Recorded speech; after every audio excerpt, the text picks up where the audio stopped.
This story was narrated by Vid Crew Media. Please show your support by like and subscribe. Thank you.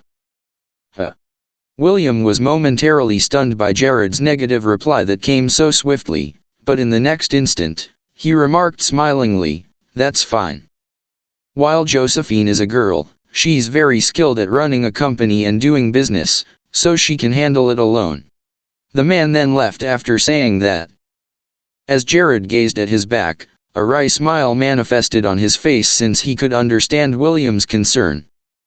Josephine is his only daughter, so she'll be inheriting the family business in the future.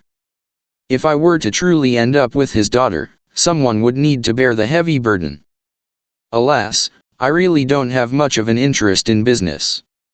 Soon, everyone had had their fill and bid each other farewell in preparation for leaving.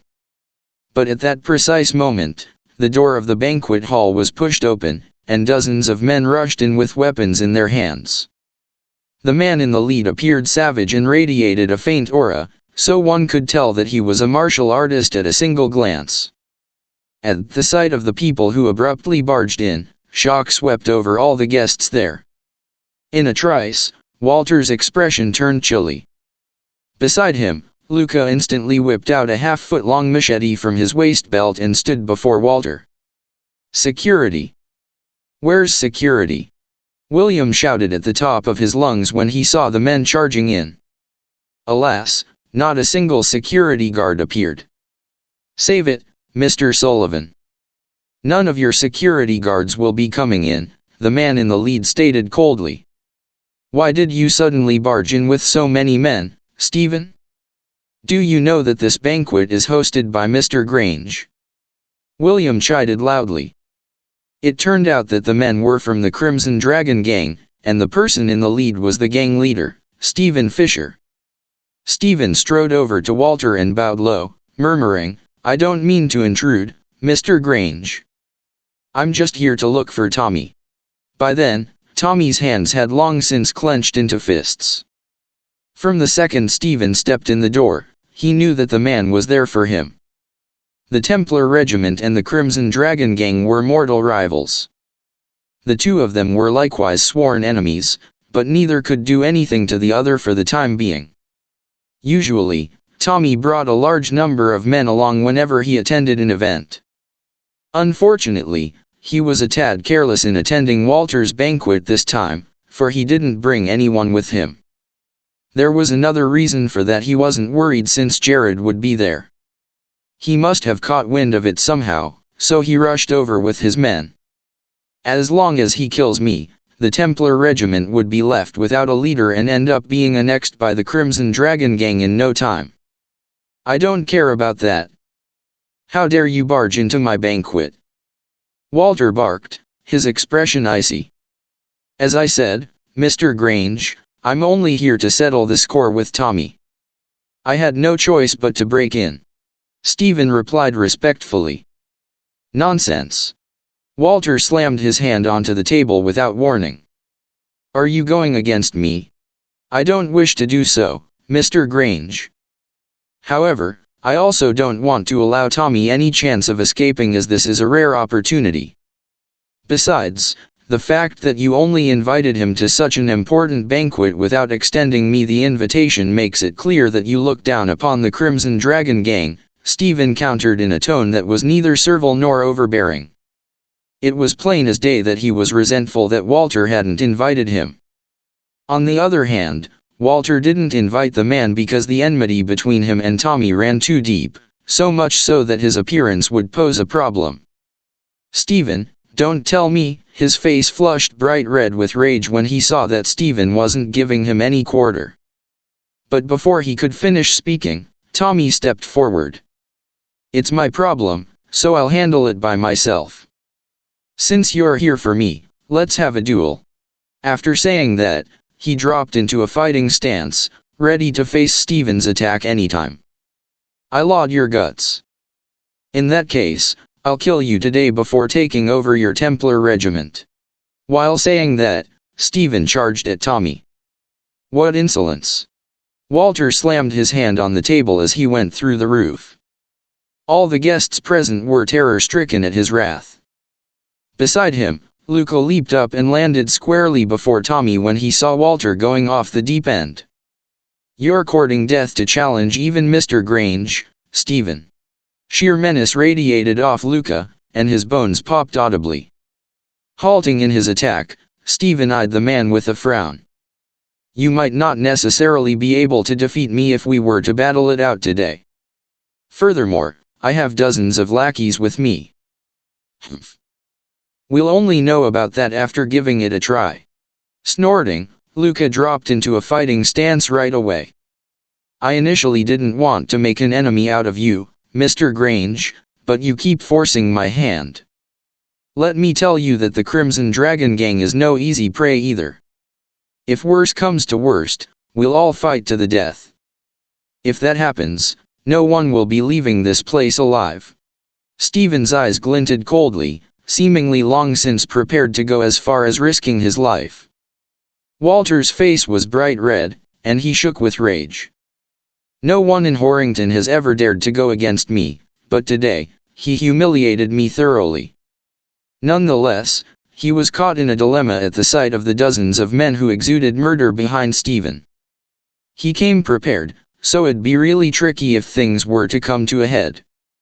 "Let me end things with Stephen today, Mr. Grange. You don't need to intervene in this matter." Tommy naturally discerned the man's hesitance. With that said, he made the first move and attacked Stephen. He punched his fist forward with a whizzing sound as it cut through the air. The speed was lightning fast, and its force was the maximum he could manage. After all, he knew that he couldn't show the slightest reservation when he dueled with Stephen. When Stephen saw him attacking, a sneer showed on his face. He made no move to dodge but faced the man's blow head-on. Bang! Tommy's fist struck Stephen's chest hard. The forceful recoil had the former stumbling back 3 steps, but the latter remained rooted to the spot without even a single scratch on him.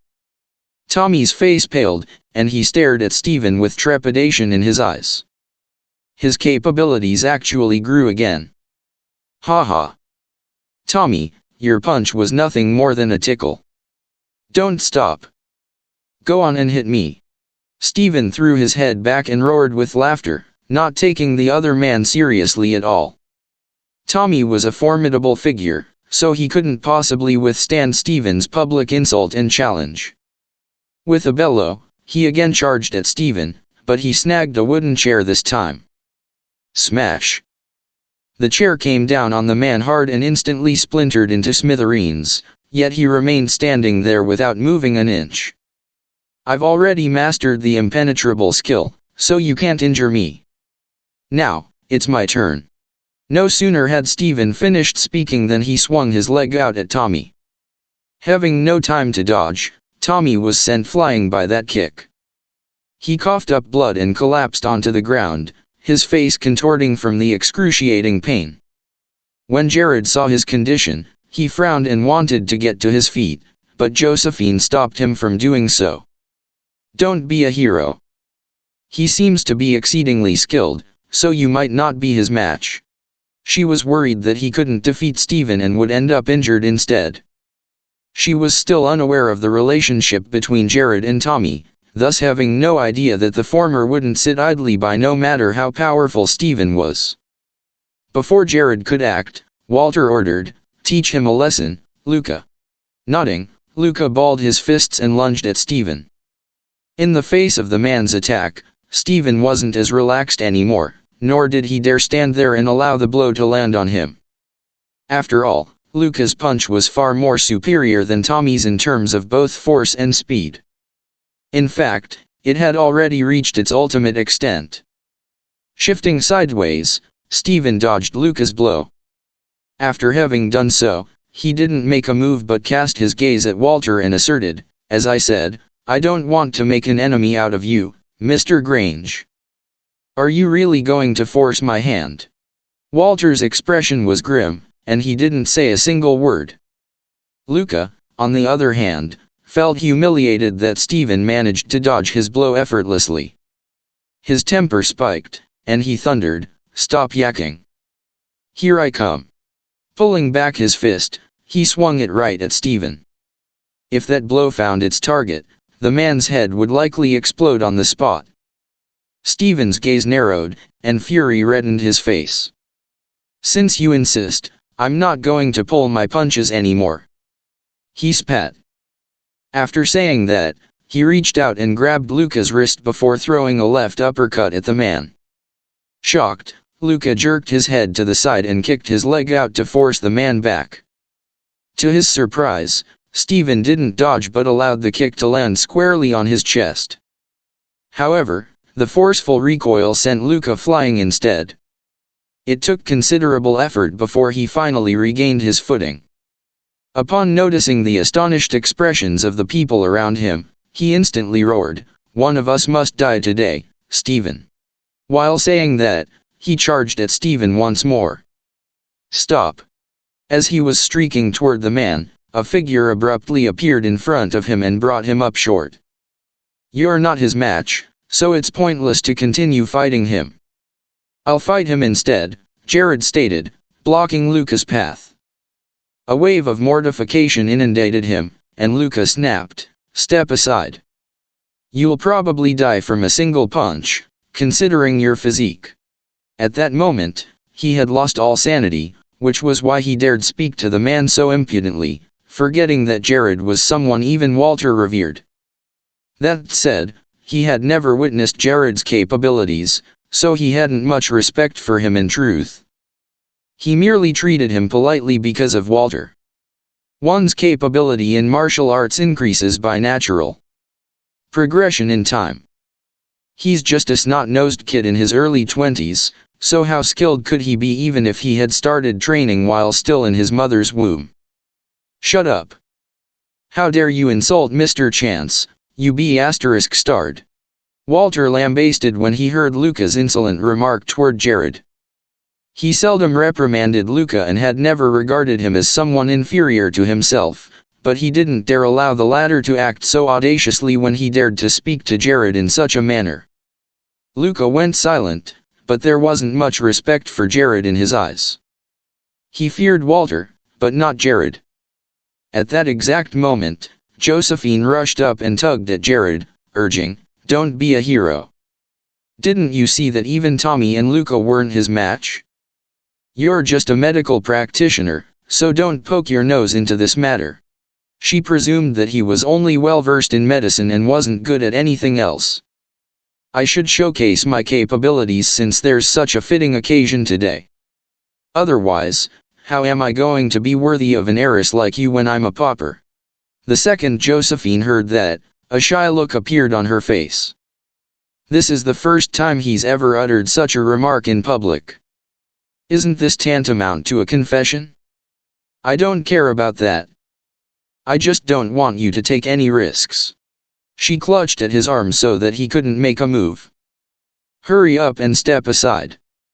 You might get caught in the crossfire, so this isn't the time for you to be a hero." Luca growled with a disdainful expression when he heard that Jared was stepping forward to flaunt his capabilities. After saying that, he leaped up again and lunged at Stephen. "Oh well. I already told you that you're not his match, but you just want to go and get yourself beaten up. What an idiot." Jared shook his head in exasperation. "Stop commenting. Come, let's go back quickly."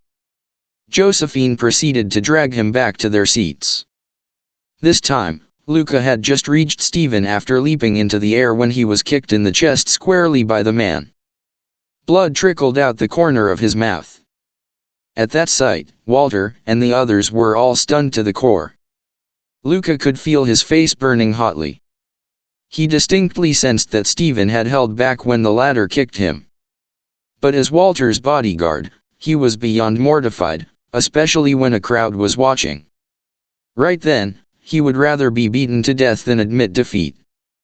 After all, martial artists regarded their dignity as of far greater import than their lives. If I were to admit defeat today, my reputation would be thereby tarnished. Not only will I be unable to survive in this circle in the future, but Walter will also probably terminate my services. You don't have to hold back, Stephen. I don't mind dying today, but I can't lose. As soon as he finished speaking, his face turned bright red, and his body started swelling. Storm fist. Following that bellow, his body seemingly deflated in the blink of an eye and returned to normal. However, his body flew out like a cannonball. Stephen frowned and snapped, "It looks like you're not going to give up unless I use my ultimate technique." He crouched slightly, upon which the marble floor under his feet promptly cracked, and his clothes billowed though there was no wind. "Here I come." Luca's eyes started turning scarlet, and he struck the man hard. Boom. The earth-splitting sound sounded just like thunder, causing everyone to cover their ears at once. Stephen remained unmoved, his body as still as a statue. In other words, the blow hadn't hurt him in the slightest. Luca was nonplussed, but his fists then started raining down on the man in the next moment. Boom. Boom. Boom. That's about enough. Right after saying that, Stephen threw his fist out. The two men's fists collided. Luca flew out, slamming heavily on the ground, unable to get to his feet for some time. What? At that turn of events, everyone was staggered. Even Walter was so shocked that his jaw dropped. A shudder went through Tommy, for he didn't expect Stephen to have grown so much stronger. Trembling inwardly, he surreptitiously fixated his gaze on Jared. Right now, he's probably the only person who can defeat Stephen. Luca, who was on the ground, struggled to get up. Alas, he failed even after trying twice. From whom did you learn your impenetrable skill?" Luca asked in utter shock. "Francis Yancey." "Do you know of him?" Stephen replied as he straightened to his full height. When that name rang out, Luca's expression changed drastically, and he appeared very much fearful. Tommy, on the other hand, shook like a leaf.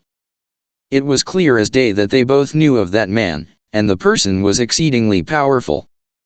The others, however, hadn't much of a reaction, making it abundantly clear that they were unfamiliar with that name. "Who is Mr. Yancey to you?" Luca inquired. "He's my mentor. I learned the impenetrable skill from him." When Stephen's answer drifted into Luca's ears, he became morose. Sighing, he shook his head and remarked, "No wonder I'm not your match. It turns out that you've gotten Mr. Yancey to be your mentor." "I admit defeat." The man surprisingly admitted defeat. He initially wanted to fight to the death, but he yielded after hearing Francis' name. Jared's brows furrowed slightly, and he turned to Tommy. "Who's this Francis Yancey?"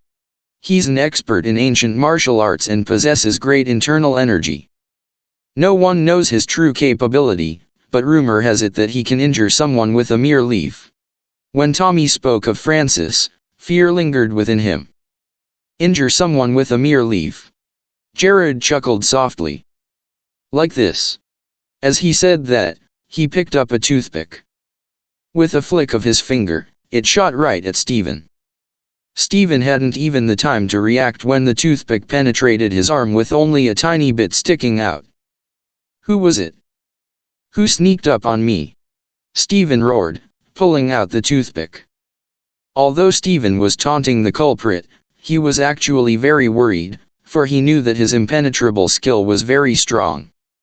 No one had ever been able to hurt him. However, someone had just casually stabbed him with a toothpick.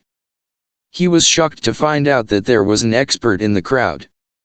Everyone exchanged looks. No one knew who did it. Only Tommy was staring at Jared. His eyes were filled with admiration. "It was me." Jared took a few steps forward. "You?" Stephen's brows furrowed in disbelief. "This young man is just in his 20s. How could he be so strong?" "Jared." "What? What are you doing? Don't try to be a hero. It wasn't you." Josephine reached out to Jared and pulled him back.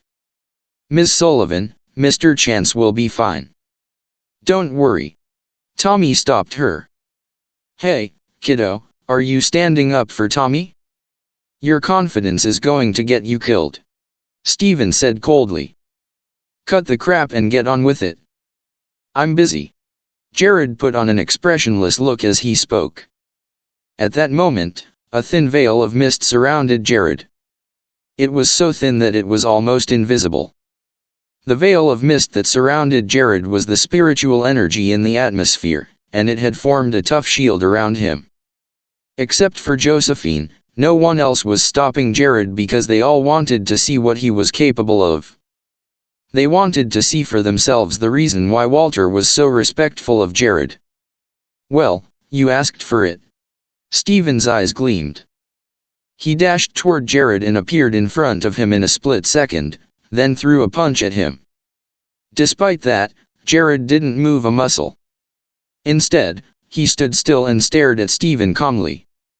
"Don't," Josephine shouted when she saw that Jared was about to get punched.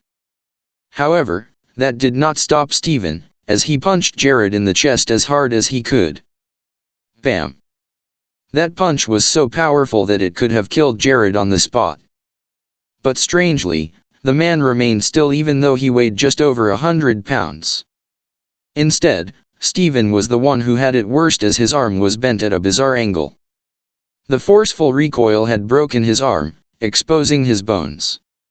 Stephen howled in pain. He couldn't believe what had just happened to his arm. You know the impenetrable skill too." Stephen was dumbfounded. "Just a little," Jared sneered. The truth was that no one believed Jared. It was impossible that Jared only knew a little of the impenetrable skill if even Stephen had failed to penetrate it. Seeing that Jared was unharmed, Josephine gaped in shock. Suddenly, her admiration toward Jared grew even more. "Who did you learn it from?" "It's my mentor Francis Yancey's unique impenetrable skill." Stephen was puzzled and eager to find out who else could have taught Jared the skill. "I'm not from any school or sect. Besides, there's no such thing as impenetrable skill. It's just a lie to trick people." Jared smirked and hurled a punch at Stephen's chest. Stephen instantly coughed out a mouthful of blood and was sent flying backward. The ability Jared possessed wasn't the impenetrable skill. Instead, it was a technique that came from a person who was trained in martial and mystical arts. Not even a bullet could penetrate his shield, let alone a punch from Stephen. Stephen was trembling with fear as he stared at Kai. His mind went blank because he had no idea what had just happened. After receiving Kai's powerful punch, he realized that his impenetrable skill was useless against him. "Sir, may I know what your name is? One day, I'll come back to learn from you." Realizing that he was no match for Kai, Stephen decided to leave while he still had a chance. "Stephen, do you think you get to leave? Well, let me tell you, Mr. Chance is here today, and this is where your life ends." Tommy looked at him smugly. Stephen's expression changed. "If he strikes, there's no doubt I won't be getting out of here alive. The name's Chance. Kai Chance. You can come and seek revenge anytime. If you don't think you can handle me, by all means, bring your mentor along," Kai said upon reading Stephen's mind. "Mr. Chance, you can't just let him go. You're just inviting more trouble," Tommy warned when he heard that Kai wanted to let Stephen live. "Back away. I know what I'm doing." Kai frowned. Sensing that Kai was about to fly off the handle, Tommy got so frightened that he didn't dare to voice another word. "All right, then. Duly noted. See you next time." Stephen got up and wiped the blood off the corner of his mouth. Then he waved at his subordinates and said, "Let's go." After Stephen left, the spacious hall was once again left with those who attended the banquet. "Mr. Chance, you were incredible. I've finally seen it with my own eyes. Truly incredible at such a young age. One can only imagine how strong you will be in the future, Mr. Chance. Indeed, valor is better demonstrated by the young. Everybody in the crowd was full of praise for Kai. Walter was impressed as well. Never in his wildest dreams had he ever thought that Kai was that strong. At this moment, his respect for Kai had increased. "Please forgive my foolishness from before, Mr. Chance," Luca apologized with embarrassment written all over his face. "It's all right." Kai smiled. William looked at Kai, and he couldn't be happier. He was so happy that he now approved of the matter between Kai and Josephine. "Why didn't you tell me that you knew martial arts? I was so worried about you." Josephine pretended to be angry and pinched his arm. "Ouch." Kai acted as though he was in pain. "That hurts." Josephine panicked. I didn't even use much force." "How can it hurt? I was actually injured by Steven just now, but I've been holding it in." "You made it worse." Kai continued acting. I didn't know." "Let me take a look at your injuries." Josephine had no clue that Kai was pulling a prank on her. She was on the verge of crying. Including William, everyone knew of Kai's prank. However, none of them wanted to expose him as they simply stood by and looked at the couple quietly. Only Josephine did not see through his act, as she was too concerned about him. "Okay, I'm fine now. I'm all healed right after you touched me." Kai decided to drop the act when he saw that Josephine had tears gathering in her eyes. At once, Josephine realized that she had been deceived. "Kai, how could you?" She threw a punch at him, which he managed to dodge. The crowd was laughing as they watched the two of them bickering with each other. Walter tapped on William's shoulder from behind and said, "Mr. Sullivan, the future of the Sullivan family looks brighter than ever." Fully aware of what Walter meant, William answered humbly, "Oh, no, we still need you to take care of us, Mr. Grange." Walter burst into laughter. "I'm sure it'll be the other way round." Meanwhile, at the mansion on top of Dragon Bay, Gary and Hannah were resting in the living room after taking a stroll. They were still trying to digest the fact that they were living in such a luxurious home. Even though this is just temporary, it's more than enough to experience this. It seems that luck is on our side. Although Kai has just gotten out of prison, he has already made such a good friend in Josephine. "I wonder how did those two meet each other," Hannah said, beaming. "Me too. But Miss Sullivan does seem like a kind soul." As Gary used to be a civil servant, he had seen all sorts of people. Hence, he was always a good judge of character. Since she's from such a wealthy family, what do you think she sees in Kai? Deep down, Hannah had always been worried about the fact that those two were from two different worlds and weren't meant for each other. However, right at the moment when Gary wanted to answer Hannah, a man in a dashing suit showed up out of nowhere, catching Gary by surprise. "Let me answer your question," the man exclaimed. "Josephine is actually fooling around with Kai. Do you guys really think the famous Miss Sullivan would be interested in Kai? Stop daydreaming. Kai is way out of her league. He's just a university graduate. Besides, he's poor. No parents of a lady from such a prominent family would accept Kai. Josephine is just showing her gratitude to him for saving her father's life. Do you really think that they're ever going to get married? I'm Josephine's real boyfriend. We're meant for each other.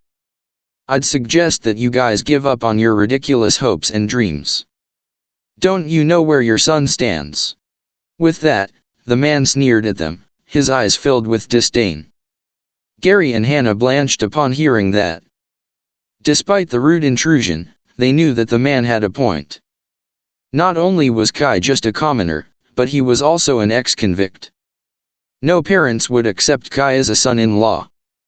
The man was pleased with Gary's and Hannah's reactions. He took out a stack of cash and threw them on the ground. "Take them and leave. Don't give me a reason to force you out of that door." Upon saying that, the man turned and left in a sports car parked at the main entrance. Gary and Hannah were dumbfounded. It was as if the man had just dragged them back to reality. After a long while of silence, Gary let out a long sigh and started packing up his belongings. People like us don't deserve to live in such luxury. Hannah was incredibly saddened as well. Tears were streaming down her cheeks.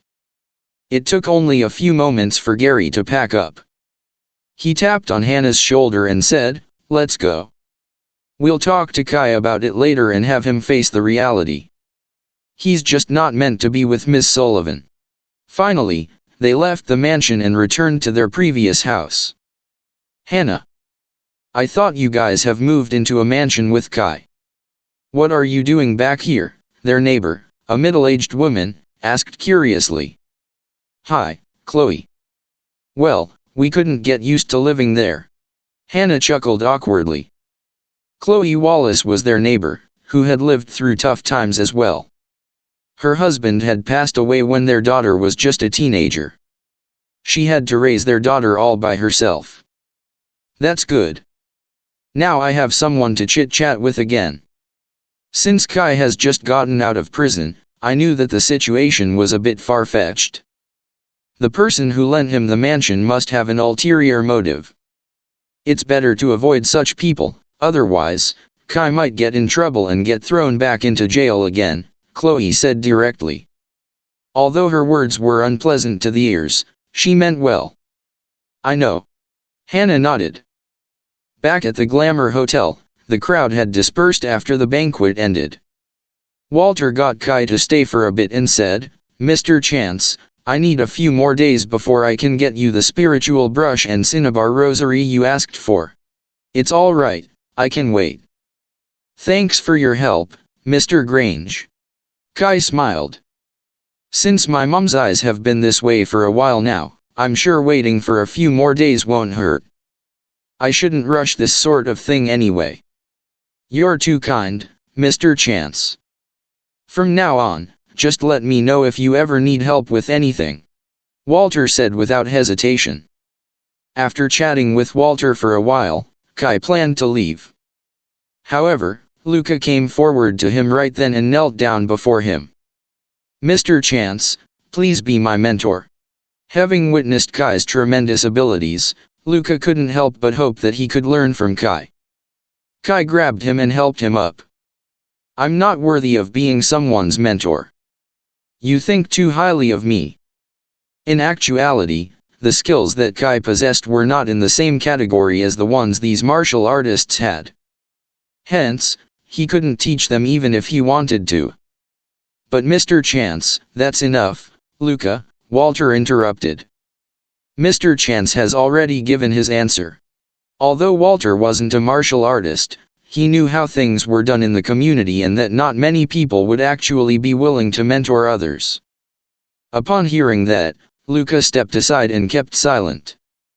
"You can look for me if you need anything. But me mentoring you? I'm not qualified for that." Kai smiled apologetically. "That will do, Mr. Chance." "Thank you." Luca was happy with Kai's response. When Kai left the hotel and went back to Dragon Bay, he was puzzled to find that his parents were not around. Where could they be? They just got here and they're not familiar with this place. He took out his phone and called his parents. Upon learning that they had returned to their previous house, he hurried back. "Mom, Dad, what are you guys doing here?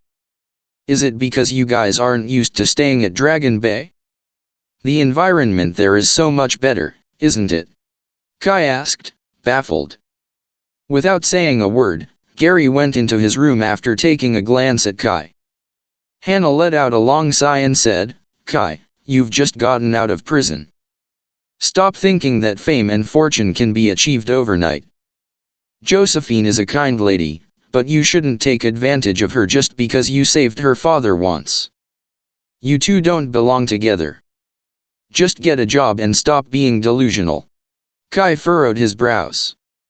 "Mom, did someone say something to you guys? It doesn't matter. Just stop contacting Josephine and return the mansion at Dragon Bay. Your dad and I will not stay there anymore. I don't wish for you to make a fortune, but as long as you make an honest living and have a family of your own, I'll be more than satisfied, Hannah said, her tone heavy. Sensing that his mother was getting angry, Kai didn't dare to talk back. He nodded and said, "Okay, Mom. I'll listen to you." He knew that his mother had suffered and had literally cried herself blind because of him. He did not want to upset her anymore. Hearing Kai agreed with her, Hannah said in a gentler voice, "I'll get your dad to ask Mr. Miller to find you a job tomorrow. Also, Mrs. Wallace's daughter has just graduated, and she has found a job that pays well. You two have known each other since childhood. I'll talk to Mrs. Wallace if you two don't mind."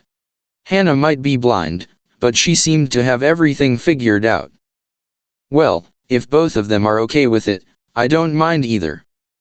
Besides, I've watched Kai grow up since he was a little boy. It wasn't entirely his fault either that he was sent into jail." Chloe suddenly walked into their house with a bowl. "I made this soup myself. Have a taste, Mrs. Wallace." Kai was surprised to see Chloe. He quickly reached out his hands to receive the bowl. Ever since they moved to Horrington when Kai was still a teenager, the Chance family had had a good relationship with the Wallace family and they had been neighbors. "You're too kind, Mrs. Wallace. I've watched Hilda grow up too. She's a very smart and beautiful young lady. It would be great if we could be in-laws." Hannah stood up and grabbed Chloe to sit with her. "Hannah, I'd be more than happy if Hilda were to get married to Kai. After all, she's my only child. I still need her to take care of me in the future, so I don't wish for her to stay far away from me. I'll give her a call now and ask her to come back home. We can all have a meal together," Chloe chirped. She was obviously satisfied with Kai as well. "Sounds great." Hannah nodded happily. "I heard that Hilda has found a job that pays well." "Yes, it pays well, but she seldom comes home. I rarely see her," Chloe said, then picked up her phone and called Hilda. Hilda answered her phone and said in a sleepy tone, "Mom, I was still asleep. Why are you calling me at this hour? It's already afternoon. Why are you still sleeping? Don't you need to work?" Chloe was confounded. "I'm working overtime tonight, so I took a nap." "What's wrong? Is something up?" Hilda asked hastily. "Nothing. Kai has been released from prison, so I thought maybe you could come home and we could all have a meal together," Chloe replied. "Mom, I'm busy. Perhaps another day." Hilda hung up the phone as soon as she finished her sentence. At once, Chloe's face turned crimson. "It's okay, Mrs. Wallace. If Hilda is busy, we can always arrange for another day." Hannah was afraid that Chloe might get angry, given how the conversation had ended. Chloe let out a sigh. Kids have their own thoughts now once they get older. Chloe stayed at Kai's house until evening. Since Kai had nothing better to do, he was about to go for a stroll when he received a call from Tommy, who wanted to invite him out for dinner. Kai had wanted to decline his invitation, but on second thought, he decided to join Tommy, thinking that Chloe would probably stay for dinner and that she would surely join his parents in nagging him at the dining table. Tommy offered to fetch Kai from his house, but the latter rejected him and called for a taxi instead. During the time when Kai was in jail, Horrington had been booming. On his way to the restaurant, he saw numerous bars and nightclubs. The city was bustling with people. Right then, Kai spotted a familiar figure when the taxi drove past a bar called Moonlight Bar. It was a lady dressed in fine clothes, and she was walking into the bar with a few other girls. "Isn't that Hilda?" Kai frowned. Didn't she tell her mom that she had to work overtime? Why is she walking into a bar? Could it be that she works there? In order to find out more, Kai paid the taxi driver and got out of the car. He then followed Hilda into the bar. In the bar, neon lights strobed and flashed. The atmosphere was extremely lively. Kai saw that after Hilda and the other girls went inside, they were brought to the back. He followed behind closely, but a man stopped him. "I'm sorry, sir. But you're not allowed to pass through here. The backstage is for staff only." Kai looked in the direction where Hilda had gone to. Seeing that she had disappeared, he walked away and sat down at the table in the corner. He was eager to find out what she was doing there. Soon after, Hilda and the other girls came out. They were all wearing nothing but XY lingerie. The girls danced their way toward the center of the stage, and immediately, the crowd went crazy as the spotlights flashed around them. Hilda and the other girls started dancing erratically. It was obvious that Hilda's movements weren't as fluid as the others, but she did her best while forcing a smile. Everyone could see that she was a greenhorn. They all shifted their gazes to her, and some even tossed cash at her. Kai was utterly shocked because little did he expect the shy and well-behaved Hilda Wallace to become an exotic dancer. Looking at the banknotes on the stage, Hilda bent down repeatedly to pick them up and shove them into her bra, giving the men in the crowd the opportunity to feast their eyes on her. Witnessing that, Kai walked toward the stage, fished out a few $1,000, and threw them on the stage. "Thank you, sir," Hilda exclaimed the moment she saw the stack of cash. However, when her eyes met Kai's, she froze for a good few seconds. Quickly withdrawing her gaze, she pretended not to see Kai and continued to pick up the money on the stage before resuming her dance. Only the smile on her face was no longer visible. Kai's generosity had caught the attention of the partygoers. But the moment they saw that he was in simple clothing, the look of admiration in their eyes was replaced with those of scorn. One of the men tapped on Kai's shoulder and said, "Hey man, judging by how you look, I guess you've just thrown your life savings away, eh? I suggest you get lost before you get hooked on spending your next paycheck the same way." Kai ignored him because his eyes were still glued to Hilda. It has only been 3 years. How did she change so much? Hilda turned away from Kai and danced facing the opposite direction while the other girls threw themselves at him upon witnessing his generosity. "Hello, handsome." One of them reached out to stroke Kai's face. The dancers could easily recognize men who were rich yet humble. Hence, they assumed that Kai was one of them. Kai tilted his head and avoided the dancer. He was still staring at Hilda. "What's your name, beautiful?" a man beside Kai asked, flashing a lewd smile. After that, he pulled the dancer down from the stage. The dancer yelled as she was abruptly pulled down. The moment she fell onto the ground, a group of men rushed toward her and started groping her. They all wanted a piece of her. F***ck off. "Do y'all have a death wish?" a woman in formal attire thundered. She was heavily made up and had a few burly bouncers behind her. Upon hearing that, the men scattered instantly. "Jenny," the helpless dancer cried out. The men's touches lingered on her skin and even her bra was pulled out of shape. "Get lost." Jenny furrowed her brows. The dancer quivered in terror and ran toward the backstage. Jenny then took a glance around the stage and saw that Kai was still standing there alone. She ignored him and looked at Hilda. "Hilda, come here." Hearing her name, Hilda stopped dancing and walked down the stage. "What's the matter, Jenny? The boss is here. He wants you to entertain him," Jenny said straightforwardly. Hilda was stunned for a moment. Despite her reluctance, she dared not say much and could only leave with Jenny. When she walked past Kai, she deliberately avoided him by keeping her head down. "Hilda." Kai reached out and grabbed her arm. "Do you know him?" Jenny asked with a frown. No, I don't." Hilda shook her head before staring into Kai's eyes.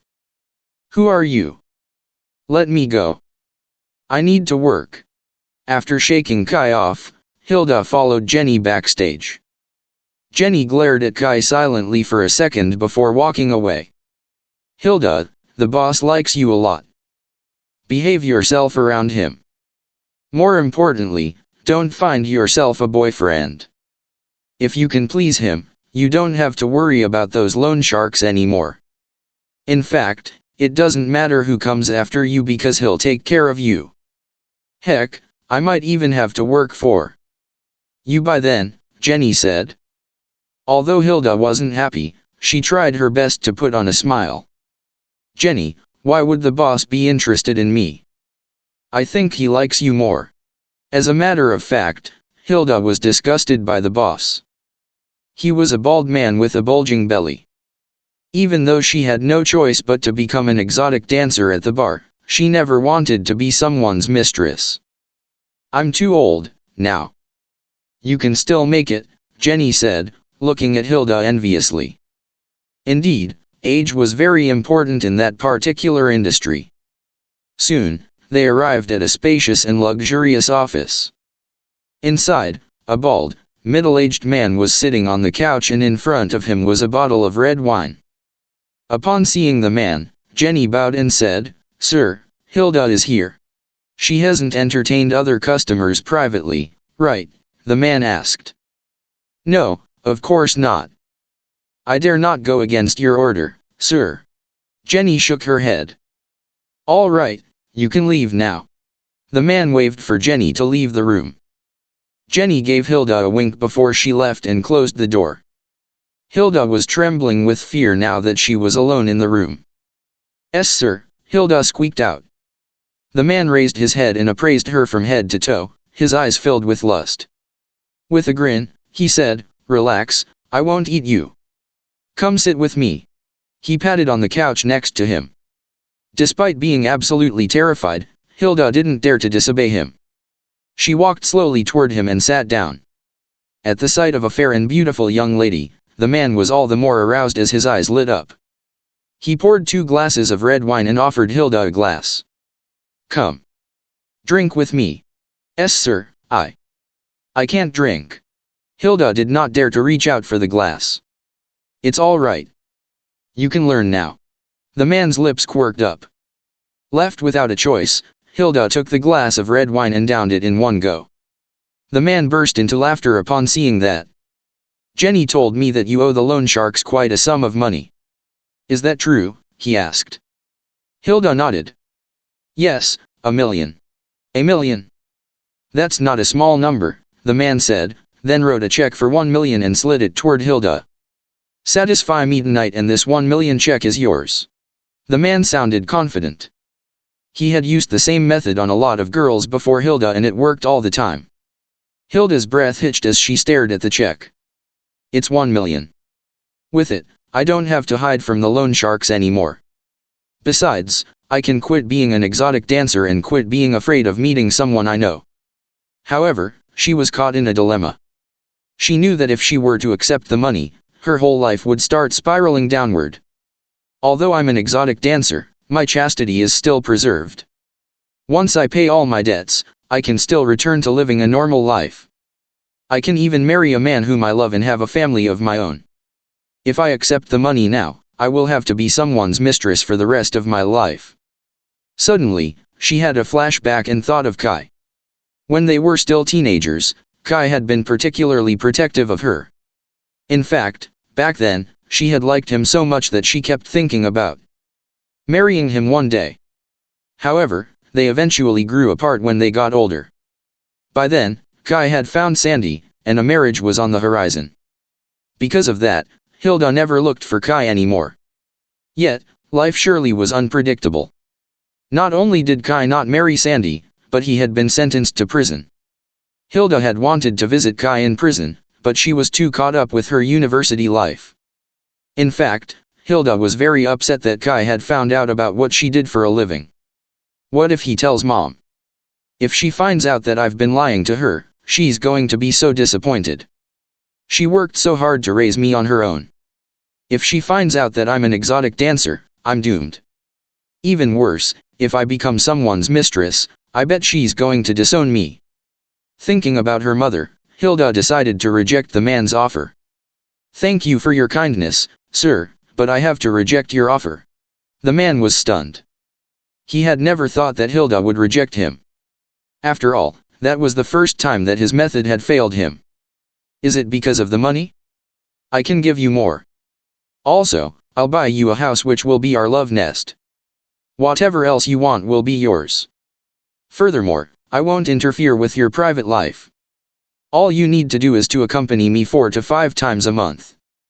Given my current health, I don't have much energy left for women. Consequently, this deal allows you to earn a lot more than what you make as a dancer. Moreover, you don't have to be taken advantage of by those lecherous men, the middle-aged man persuaded Hilda. However, she had steeled her resolve not to be anyone's lover. After all, she didn't want to sacrifice her future for the sake of temporary gratification. In fact, she felt nauseated just by looking at him alone. If he wasn't her boss, she would have long given him an earful. Sir, I really can't do this. Why don't you look for someone else? Hilda shook her head again. Faced with Hilda's rejection, the middle-aged man's expression changed drastically. Given where you are, do you think you have a choice? Once I have set my sights on a woman, she will definitely be mine. Frightened, Hilda sprang to her feet and tried to flee. Unexpectedly, her head began to spin the moment she stood up. Ha ha ha. There's no escape. You've had a drink with me. Do you think I'll let you go? The middle-aged man burst into laughter. As Hilda's face turned pale, she felt the urge to swear at him. Unfortunately, she lost the ability to even part her lips while her vision of the middle-aged man began to blur. Finally, she collapsed on the couch with a thud. Unable to move a muscle, she gradually lost her consciousness. Meanwhile, Jenny was smoking a cigarette in the bar's main lobby, watching the vivacious dancers on stage enviously. Once upon a time, she, too, was just as young and beautiful. Unmatched on stage, she had become her boss mistress. But now, she had become a madam to him and was unsettled by her increasingly bleak future. Jenny, the boss has set his sights on Hilda. Looks like she has struck gold this time, a waiter remarked softly beside Jenny. That goes without saying. From now on, you'd better be more careful not to offend her, or else you will suffer the consequences, Jenny advised after taking a puff at her cigarette. I won't. But Hilda's stunning figure and flawless skin are just amazing. I can't help. Before the waiter could finish, Jenny snapped, shut up. Do you have a death wish? How dare a nobody like you eye the boss girl? Jenny, I'm sorry. I'm sorry for spouting nonsense. The waiter quickly gave himself 2 slaps. I'll let it slide this time. If you repeat it, I'll deduct your salary as punishment, Jenny warned. Thank you, Jenny. Thank you. The waiter thanked her profusely before reaching out to pinch her on her butt. Look at that naughty look of yours, grinning, Jenny left with the waiter in tow. Despite falling out of favor with the boss due to her age, she still had her way with the young waiters at the bar. Nevertheless, their whispers were overheard by Kai. When he found out that Hilda was sent to her boss to be his mistress, Kai's expression darkened. Getting to his feet, Kai headed backstage and was stopped by 2 waiters at the door. Before they could react, he struck them both and knocked them unconscious. Inside, there were rooms everywhere.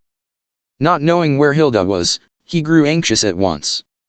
Just when he walked past the washroom, he suddenly heard a feminine moan.